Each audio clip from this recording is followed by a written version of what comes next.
சைவம் வைணவம் குறித்தும் பெண்கள் குறித்தும் ஆபாசமாக பேசியதாக அமைச்சர் பொன்முடி மீது கைது நடவடிக்கை எடுக்க வலியுறுத்தப்பட்டிருக்கிறது. நுங்கம்பாக்கம் காவல் நிலையத்தில் பாஜக கவுன்சிலர் உமா ஆனந்தன் அவர் மீது புகார் அளித்திருக்கிறார். பாஜக கவுன்சிலர் உமா ஆனந்தன் கொடுத்த புகாரை பெற்றுக்கொண்ட நுங்கம்பாக்கம் போலீசார் தற்பொழுது இது தொடர்பாக விசாரணை மேற்கொண்டு வருகிறார்கள். இதனை அண்மை செய்தியாக பார்த்து வருகிறோம். சைவம் வைணவம் குறித்தும் பெண்கள் குறித்தும் ஆபாசமாக பேசியதாக அமைச்சர் பொன்முடி மீது கைது நடவடிக்கை எடுக்க தற்பொழுது வலியுறுத்தப்பட்டிருக்கிறது. கூடுதல் விவரங்களை செய்தியாளர் சுப்பிரமணியன் வழங்கிட கேட்கலாம். சுப்பிரமணியன் வணக்கம். அமைச்சர் பொன்முடி மீது போலீசில் தற்பொழுது புகார் அளிக்கப்பட்டிருக்கிறது. இது குறித்தான முழு விவரங்கள் சுப்பிரமணியன்.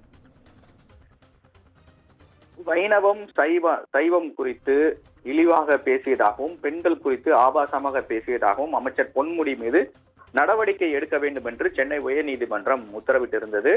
அது மட்டுமல்லாமல் பொன்முடி மீது இதுவரை 5 புகார்கள் அளிக்கப்பட்டிருக்கிறது. சென்னை காவல் ஆணையர் அலுவலகம் உள்பட 5 புகார்கள் அளிக்கப்பட்டிருக்கிறது. அது மட்டுமல்லாமல் தமிழகம் முழுவதும் பல்வேறு காவல் நிலையங்களில் பொன்முடி மீது புகார் அளிக்கும்படி பாஜக தரப்பில் உத்தரவிடப்பட்டிருக்கிறது. இதன் தொடர்ச்சியாக சென்னை நுங்கம்பாக்கம் காவல் நிலையத்தில் பாஜக கவுன்சிலர் உமா ஆனந்த் ஒரு புகார் ஒன்றை கொடுத்திருக்கிறார்.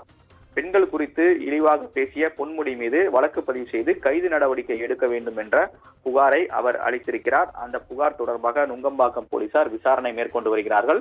இதே போல இன்று தமிழகம் முழுவதும் பல்வேறு காவல் நிலையங்களிலும் காவல் ஆணையர் அலுவலகங்களிலும் பாஜக தரப்பில் புகார் அளிக்கப்பட இருக்கிறது.